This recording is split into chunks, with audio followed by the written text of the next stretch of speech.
At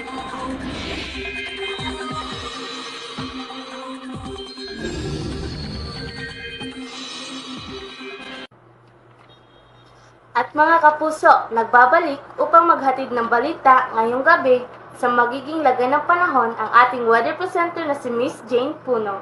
Miss Jane? Magandang gabi po at good news dahil ayon sa pag-asa wala pang bagong sama ng panahon na nagbabadyang nabuo pumasok sa Philippine Area of Responsibility sa ngayon. Pero dapat handa tayo all the time dahil may chance pa rin na umulan sa ibang bahagi ng bansa. Dahil pa rin yan sa trough o low pressure area na nasa labas na ng Philippine Responsibility.